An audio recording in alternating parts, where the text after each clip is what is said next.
Selamat pagi. Kembali kita untuk seminar bagian kedua dari strategi sukses seorang salesperson melalui aktivitas marketing. Sebelumnya mungkin kita review sedikit apa yang kita sampaikan di minggu sebelumnya. Ayo lanjut lagi.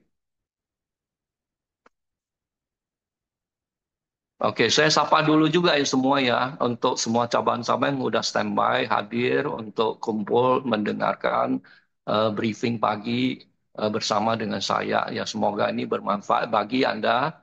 Ya, berkumpul, bertemu muka itu jauh lebih baik ya daripada di online terus ya, sehingga untuk bisa menjalin hubungan emosional yang lebih baik sesama di antara Anda. Oke, ini saya flashback kemarin mengenai suspek ya, atau marketing funnel-nya. Yaitu ada suspek, prospek, kemudian jadi hot prospect, SPK, dan KP, kemudian DO. Oke, next. Nah, ini kemarin kita udah bicara mengenai beberapa flow atau langkah-langkah yang kita lalui dalam aktivitas mencari suspek atau leads tersebut. Oke, next. Nah, ini juga oke, kita skip aja, sudah disampaikan minggu kemarin. Oke, langsung ke prospek saja.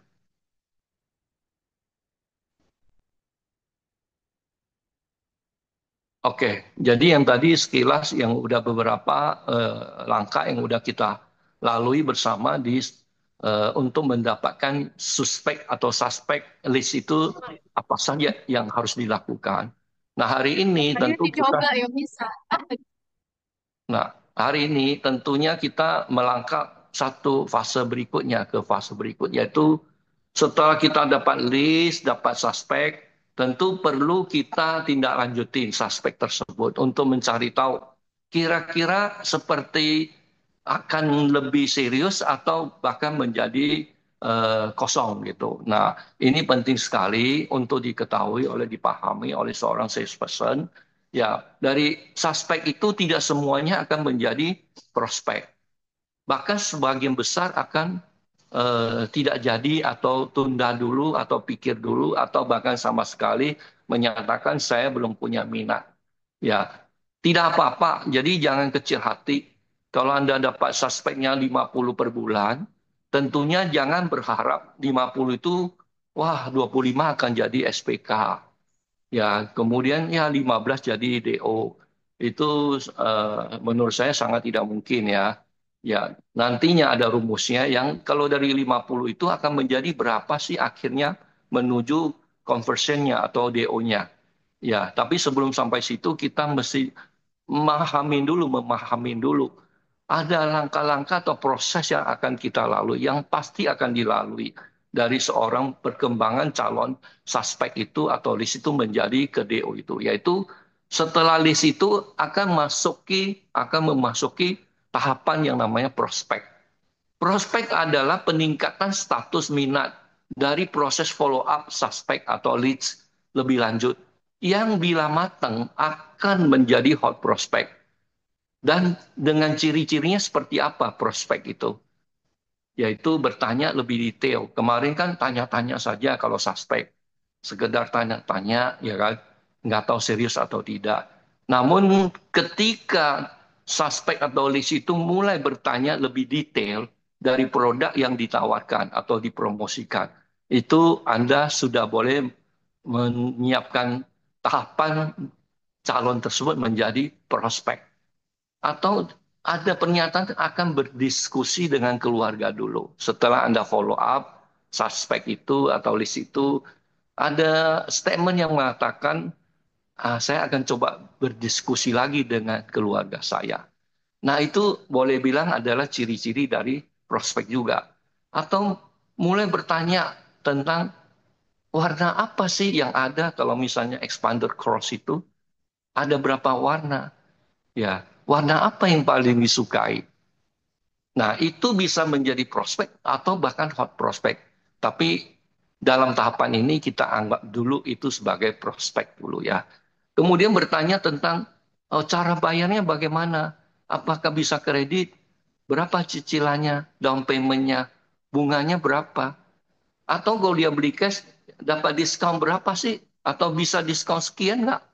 Ya, nah kalau ditanya diskon berapa, mungkin masih di prospek. Kalau dia sudah men-challenge, apa bisa diskon 30 juta? Itu mungkin boleh dipertimbangkan sebagai hot prospect. Tapi di sini kita anggap dulu prospek. Beda tipis sih antara hot prospect dan prospek. Namun handlingnya sangat berbeda. Ya, handlingnya yang akan berbeda. Ya.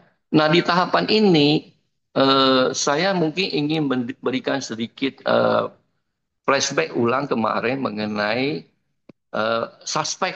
Ya, ini saya kutip dari ChatGPT ya. ChatGPT ini kayak Google, kayak DeepSeek gitu, atau kayak metanya yang di WA. Supaya pemahaman internasional atau pemahaman secara overall sama ya definisinya. Yang dimaksud suspek itu adalah secara bahasa umum adalah lead. Ya, lead. Ya, apa beda lead dengan prospek? Yang ini hari saya mau membedakannya. Lead adalah someone who has shown initial interest. Seseorang yang menunjukkan inisial awal, tanda-tanda awal minat, tanda awal. Ya, seperti tanda awal.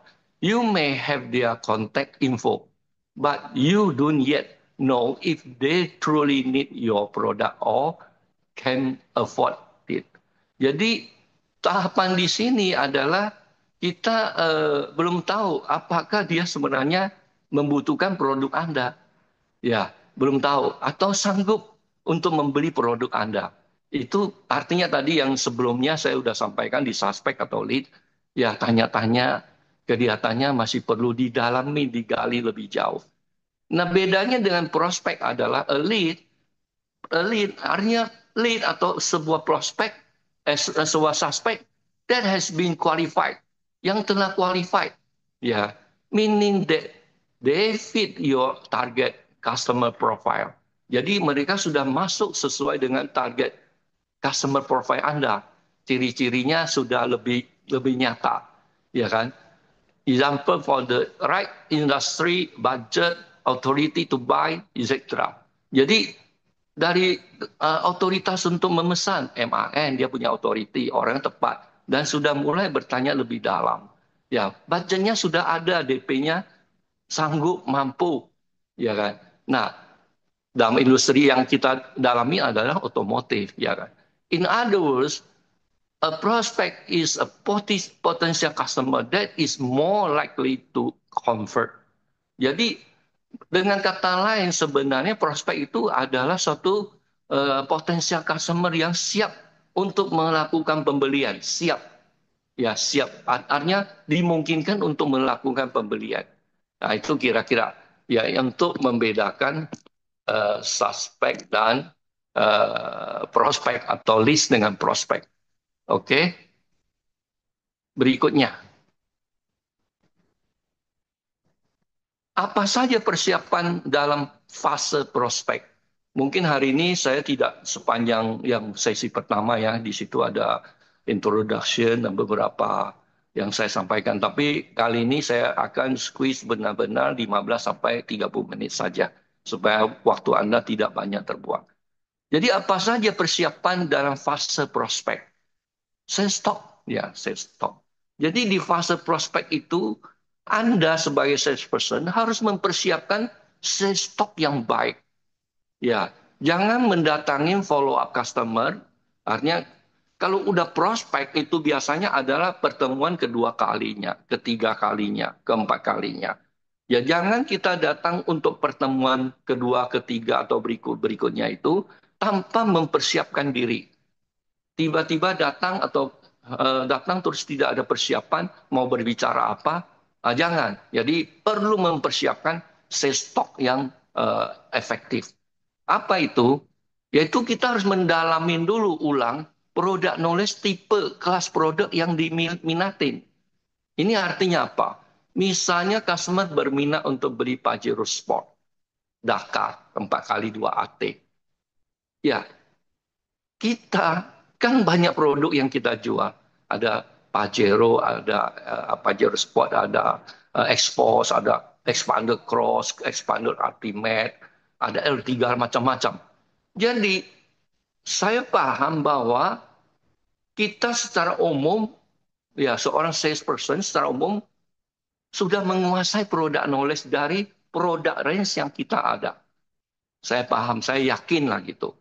Namun, ketika Anda ketemu satu prospek terhadap Pajero Sport, maka Anda harus mengulang, mendalamin ulang, memfokuskan kepada produk knowledge Pajero Sport Dakar 4x2 AT tersebut.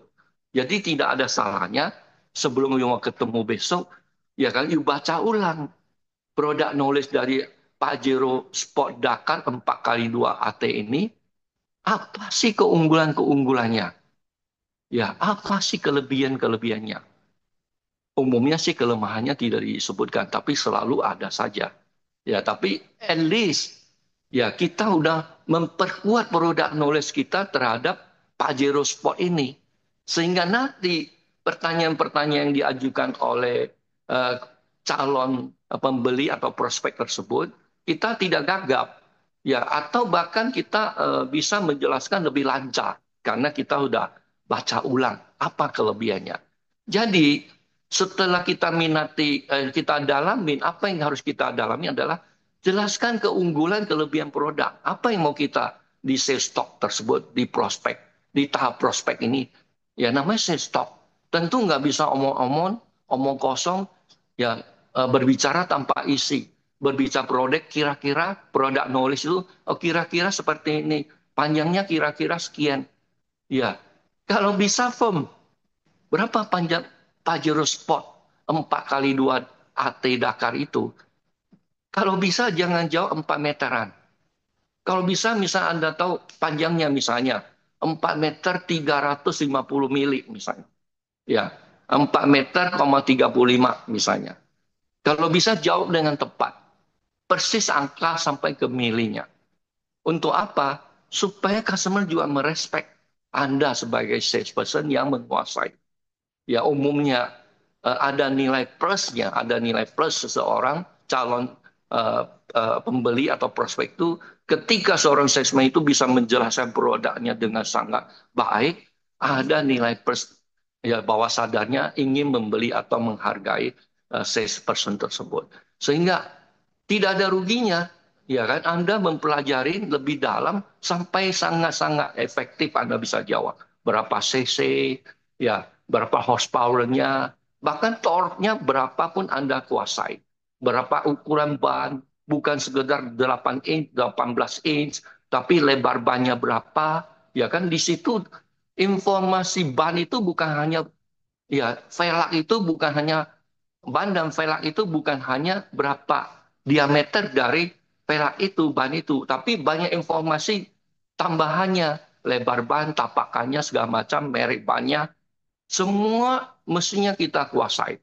Ya, any question coming up must be answered very well. Jadi setiap pertanyaan keluar, ibaratnya tidak ada yang lolos lah bisa Anda jawab dengan baik. Ya karena Anda sudah mendalami khusus untuk menghadapi prospek ini dengan produk knowledge yang namanya Pajero Sport Dakar 4x2 AT ini. Nah, sehingga jawabnya itu Anda sangat lancar. Ya, pada saat customer membandingkan dengan salesman lain, andaikan kata ada yang lain, dia akan lebih cenderung membeli dari Anda, cenderung.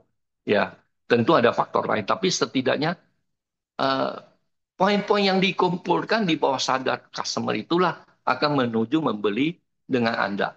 Ya, jadi proses membeli itu sebenarnya bukan tiba-tiba, mungkin ada ya, tiba-tiba datang, tiba-tiba beli.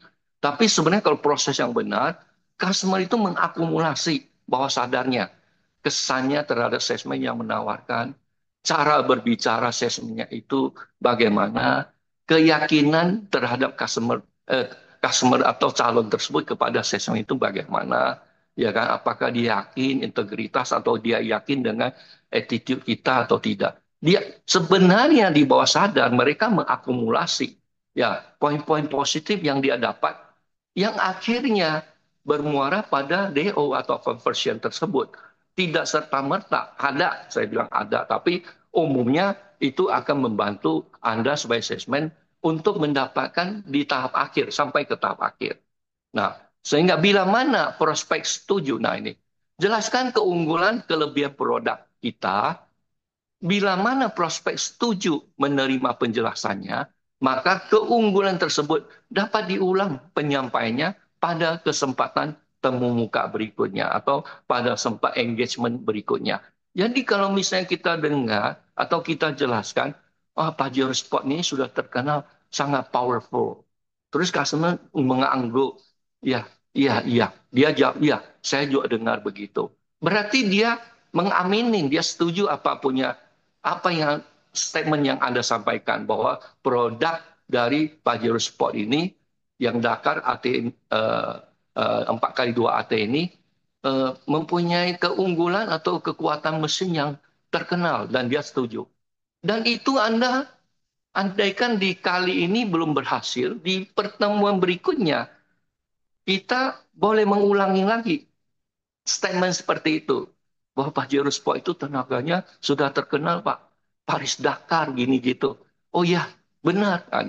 Itu semakin mengakumulasi nilai positif yang kita tanamkan di dalam diri calon pembeli tersebut.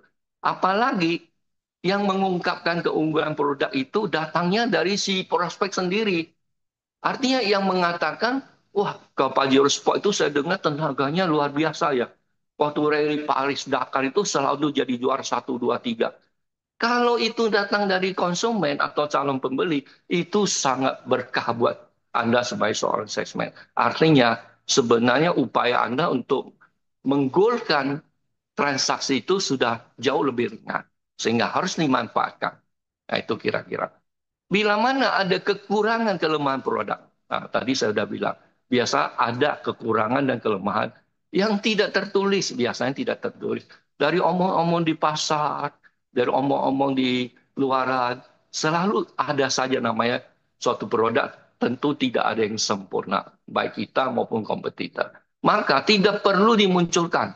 Jadi kalau misalnya di luar ada mengatakan, oh produk kita ada gini gitu, ya kan, Pajero Sport itu ada begini, ya tidak perlu diungkapkan karena dia tidak tanya.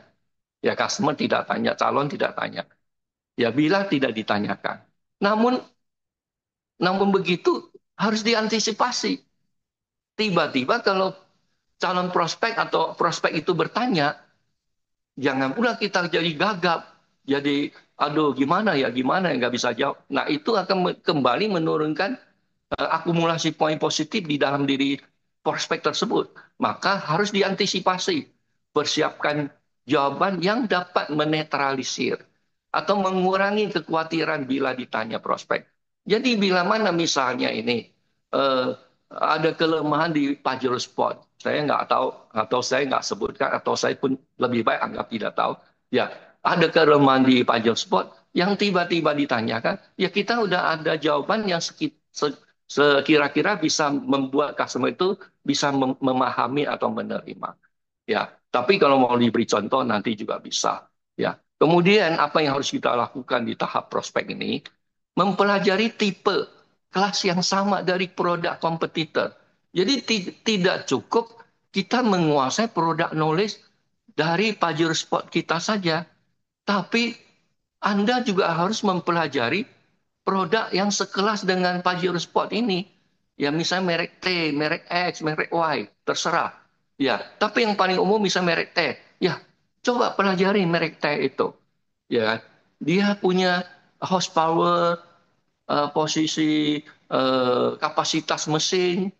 Wah, kita 2.500 cc, kompetitor berapa cc. Dan itu kemungkinan akan yang tadi saya bilang, apabila dianggap itu kelemahan, kita mesti mengcounter. Oh, misal cc lebih kecil, tapi dari sisi horsepower tidak kalah, Pak. Misal contoh. Jadi hal-hal itu bisa menetralisir. Tentu tidak perlu berdebat ya, jangan berdebat. Oh, kalau gitu ini. Atau kita cukup mencari jawaban yang sekedar bisa menjelaskan saja. Misalnya, ya kalau cc lebih besar umumnya lebih boros. Itu sudah cukup untuk menetralisir. Nah, jadi kita juga tidak boleh persiapkan kalau ada keunggulan yang dianggap kompetitor mereka punya keunggulan, tapi bagi kita mungkin bisa menjadi mempunyai cara untuk menetralisir keunggulan tersebut menjadi sedikit tidak unggul atau menjadi sama. Jadi hal itu penting dipelajari. Jangan hanya produk sendiri, produk kompetitor juga Anda ambil brosurnya. Baca, kira-kira bedanya dengan kita yang mana. Oh ternyata kita begini, dia tidak. Nah itulah yang kita harus tonjolkan ketika berhadapan pertanyaan-pertanyaan bila dimunculkan, ya kan, pembandingnya dengan kompetitor. Sehingga kita udah siap untuk menetralisir. Ya tentu kita nggak boleh menjelekkan. Oh kompetitor ini jelek, tidak. Kita hanya menetrasi atau membuat satu penjelasan yang kira-kira make sense atau masuk akal bagi konsumen yang mendengarnya. Apabila prospek setuju mengenai kekurangan tersebut, maka harus atau boleh disampaikan lagi. Sama ketika ada keunggulan, ya kan? Kita boleh ulang, tapi bila mana konsumen sendiri mengatakan, oh saya sebenarnya kurang suka dengan produk kompetitor itu karena dia begini, begitu, begini. Itu berkah buat seorang salesperson. Nah, berkah itu harus Anda pakai di pertemuan berikutnya. You harus ingatkan lagi atau remind untuk berbicara di sales talk. Produk kompetitor itu katanya sih begini begitu. Oh iya, saya ya mungkin beliau prospek itu lupa minggu lalu dia udah bicara begitu. Ya, padahal Anda cuma mengulang dan beliau atau prospek itu merasa setuju. Saya ingin katakan sekali lagi, proses ini pembelian sampai di akhir itu selalu adalah akumulasi nilai positif yang kita bisa sampaikan. Ya, kita pindahkan ke dalam mindsetnya prospek. Semakin besar nilai positif yang ada dalam mindset dia, semakin besar potensi beli ke Anda. Oke, next. Oke, bagaimana bisa mengetahui prospek setuju atau tidak dengan penyampaian Anda? Tadi saya mengatakan, prospek setuju Anda ulangi, prospek tidak setuju Anda begini, atau dia bicara begini. Apa yang harus kita perhatikan? Bagaimana kita bisa tahu kontak mata? Ini sangat penting. Ketika Anda berbicara dengan prospek atau hot prospek, bahkan dengan suspek, kontak mata itu adalah wajib.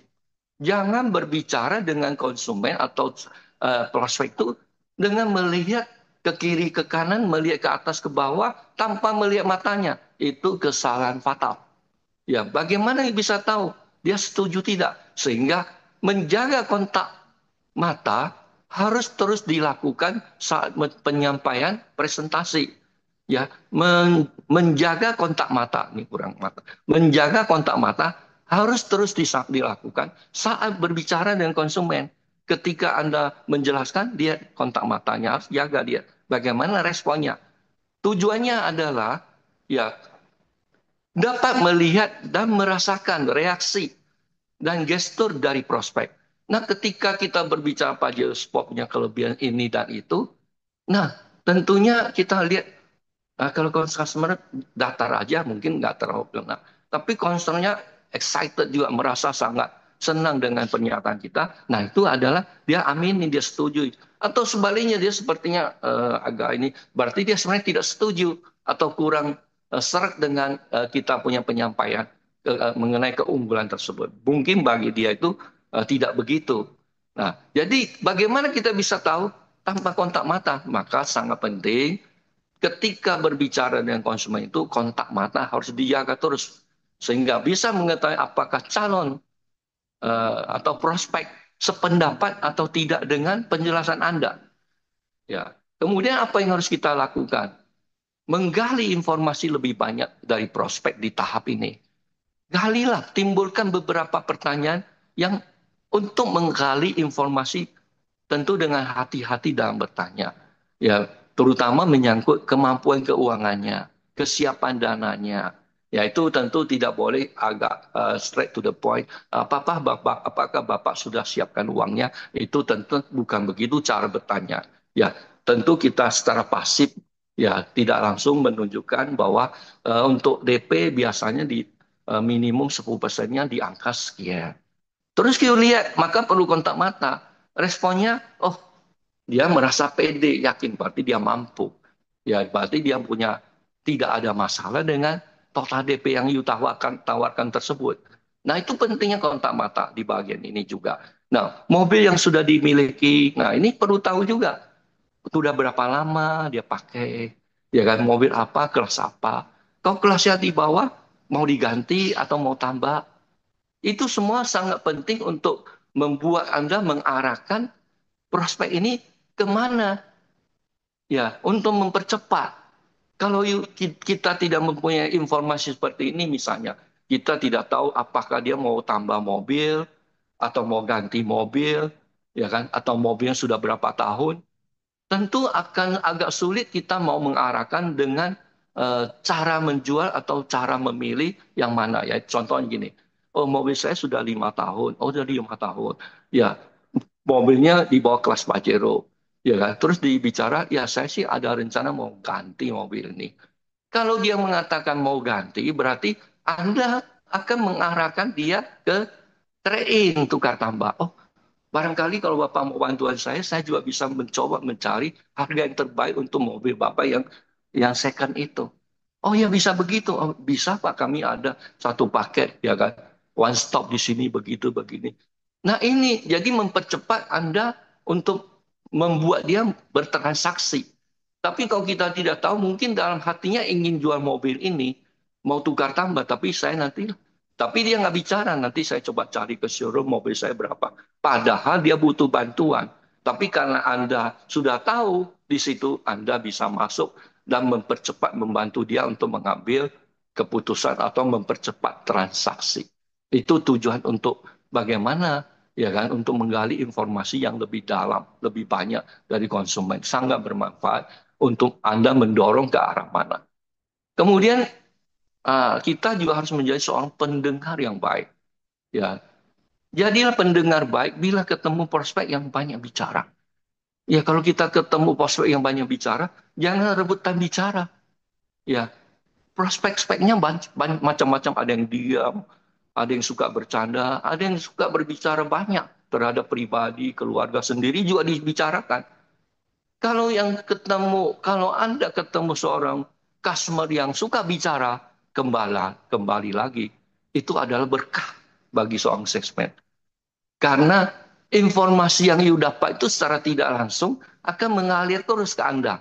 Tanpa perlu Anda banyak menggali, bukan mengali. Ya, tanpa perlu Anda banyak menggali untuk mendapatkannya. Ketika dia berbicara sesuatu, Anda dengar. Nah, ketika ada korelasi yang informasi Anda butuhkan, Anda selipkan untuk bertanya di situ. Ya, jadi kalau ketika seorang prospek banyak bicara, ya Anda harus jadi pendengar yang baik, jangan dipotong. Biar dia bicara sepuasnya. Ya, walaupun cuma ngomong sedikit. Ya, padahal saya diajarin harus menjelaskan produk knowledge, bukan di situ tahapannya. Ya, ketika seorang prospek itu suka berbicara, Anda harus jadi pendengar yang baik, rajin dengar, sabar mendengar. Ya, sampai di situ Anda gali. Nah, jadi eh, ini adalah kesempatan untuk menggali dan mendapatkan informasi yang berguna ya untuk sales talk berikutnya.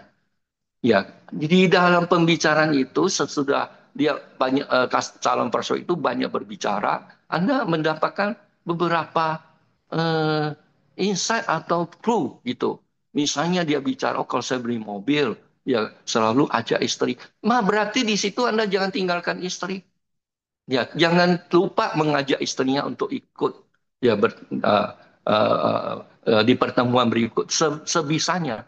Atau dia berbicara, wah kalau saya beli mobil selalu ajak anak saya. Anaknya itu siapa? Nah, you harus cari tahu perempuan, laki-laki, umur berapa. Di next itu menjadi target Anda untuk sestok atau Anda untuk bertemu.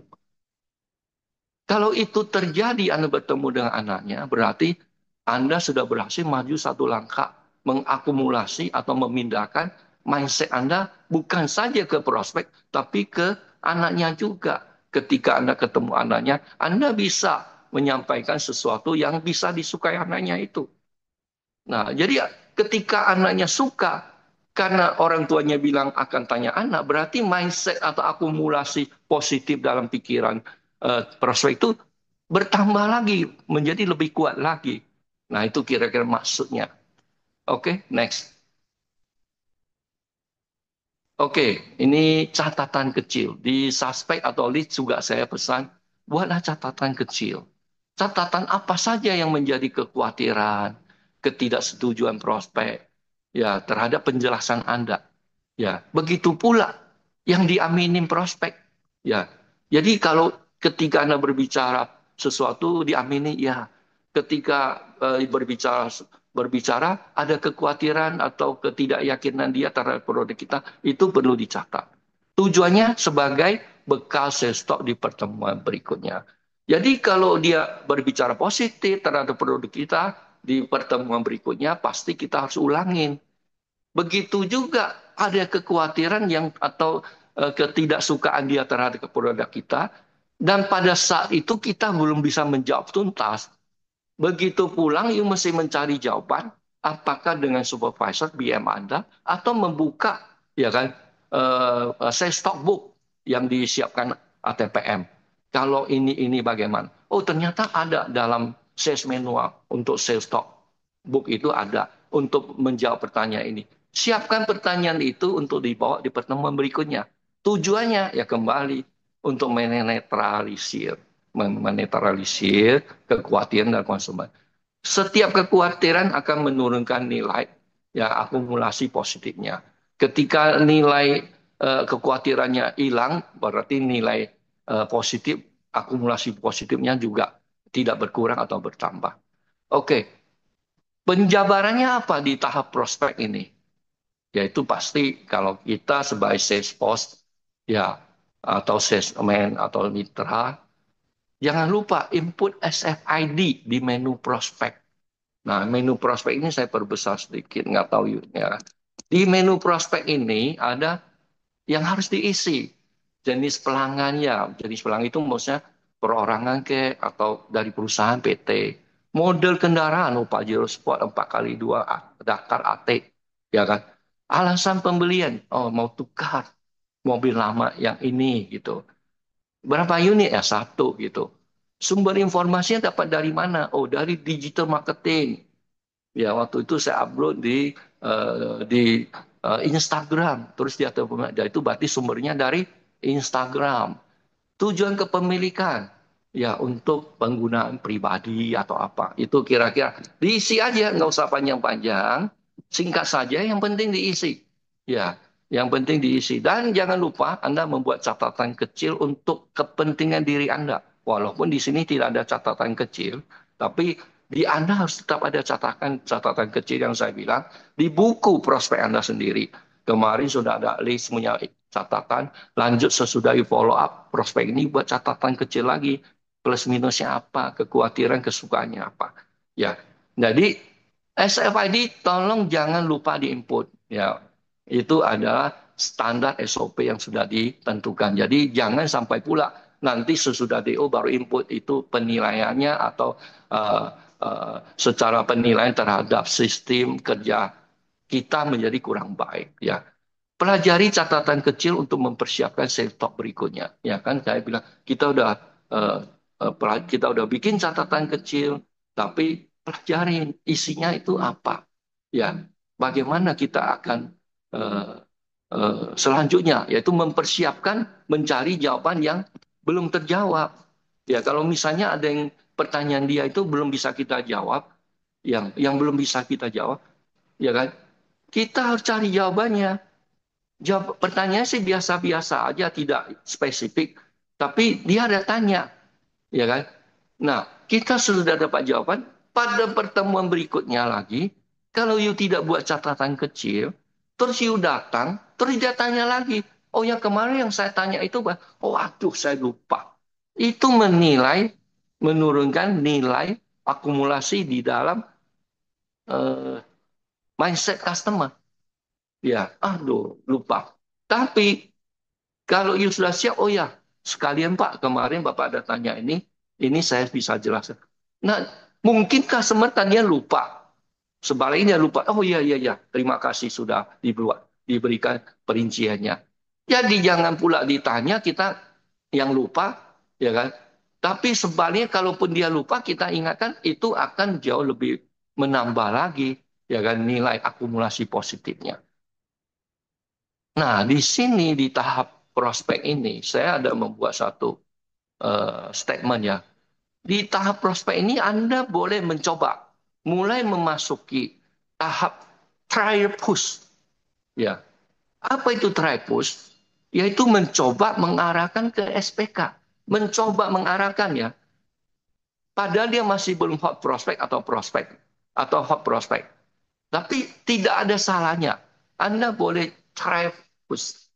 Try push itu untuk mengetahui apakah kira-kira dia udah siap untuk SPK. Misalnya, ya kan kalau dia mau kredit, ya ya kita udah mulai membuat satu perincian kredit ini.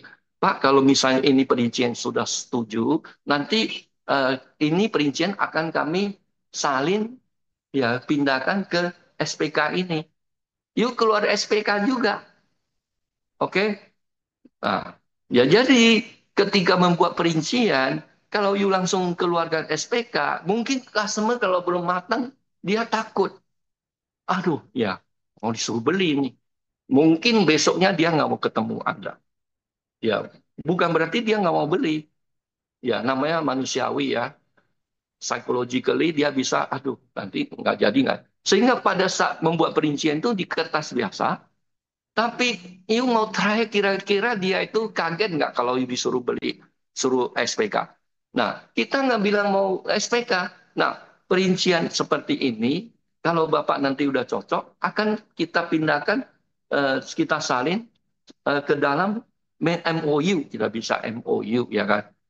SPK mungkin boleh bilang MOU semacam Memorandum of Understanding itu. Pada itu SPK seperti itu. Dengan MOU di sini sehingga angka-angkanya akan jelas. Oh, belum lah Pak. Oh ya, berarti dia belum siap masukin ke tahap SPK. Masih butuh, ya kan, handling lebih dalam sedikit. Masih butuh sabar sedikit. Jadi, seorang salesperson harus tahu kapan push, kapan pull. Ya, kalau saya bicara list, itu pull, maka saya bilang jangan menawarkan sesuatu, jangan minta beli mobil, jangan mengharapkan transaksi. Ya, jangan langsung ingin terjadi SPK di tahap list. Itu tahap pull, tidak boleh berbicara mendorong untuk ambil SPK. Bahkan di tahap prospek pun belum siap untuk dikasih push gitu. Hanya try push. Try push yang tadi saya sampaikan itu mungkin bermanfaat untuk mendetek ketika dikeluarkan SPK tandingan atau di samping dari perincian, ya bukan mau diisi, nanti kami akan, dan dia fine fine aja gitu, tidak terlalu ada objection atau tidak ada rejection. Nah, itu tanda-tanda Anda lagi mau menuju hoki yang baik. Ya, artinya dia basically sudah bisa menerima Anda punya penjelasan.